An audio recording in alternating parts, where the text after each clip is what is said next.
พบกับช่อง AN อีกแล้วนะครับนะวันนี้ผมมีเคล็ดลับดีๆนะครับมาฝากกันเช่นเคยนะเคยสงสัยไหมครับว่าตลับเมตรเนี่ยซื้อมาแล้วเฮ้ยทำไมมันขยับได้มันเจ๊งหรือเปล่าหรือของไม่ดีนะฮะทำยังไงล่ะกว้างทิ้งซื้อใหม่เลยดีไหมครับนะจริงๆแล้วไม่ใช่นะครับนะจริงๆแล้วเนี่ยไอ้ขยับก็แก๊กเนี่ย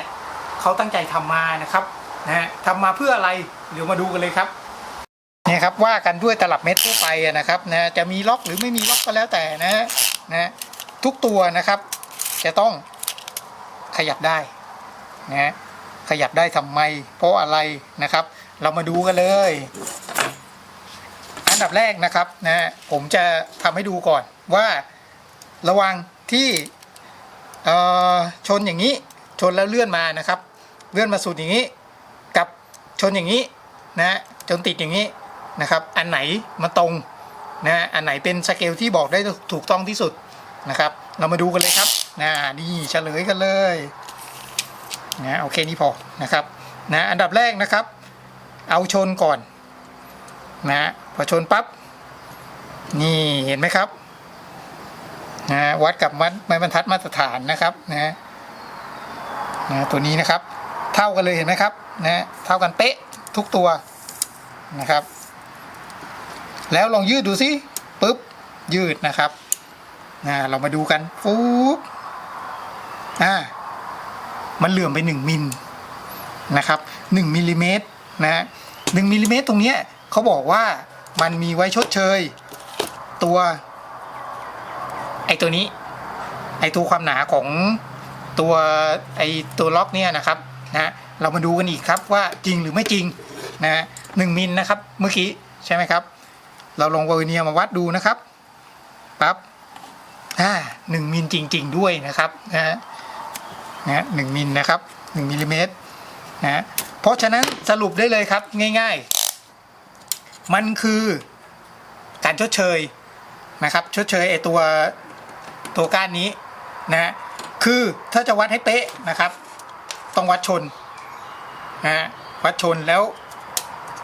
มาร์กเอาสมมติ20เซนมาร์ก20เซนเนี่ยครับนี่คือ20เซนจริงๆนะแต่ถ้าเกิดว่าคล้องปั๊บ20เซนอย่างนี้เป็น20เซนไม่ได้นะครับมันจะเป็น21นะนี่นะครับเอาดูใหม่นะครับนะชนพอดีเป๊ะ20เซนนะครับเลื่อนสุดเลื่อนด้านนี้นะครับเลื่อนสุดเป็น21เห็นไหมครับนะเพราะฉะนั้นเราต้องลบไป1มิลนะถ้าเกิดว่าจะใช้คล้องอย่างเงี้ยถ้าเราต้องการที่เป๊ะที่20เซนนะเราจะขีดมาร์กที่20เซนไม่ได้นะครับเราต้องขีดที่19นะ19.9นะครับนี่นะครับต้องเป็น 19.9 นะ19.9 เซนเท่านั้นนะครับนะถึงจะได้เป๊ะที่20เนี่ยนะครับสมมุตินะสมมุติปุ๊บนี่นะครับนี่เห็นไหมครับ 19.9 เท่านั้นนะครับจึงจะได้ค่าที่20เซนพอดีนะครับสมมุตินะครับสมมุติว่า20เซนนะเพราะฉะนั้นตัวนี้มีไว้ชดเชยนะครับชดเชยระยะตัวนี้ระยะความหนาของอันนี้ครับสรุปง่ายๆเลยนะครับนะจริงๆแล้วมันก็ถามว่ามันจำเป็นไหมก็บางครั้งบางคราวมันก็จำเป็นมันทำให้งงนะครับนะ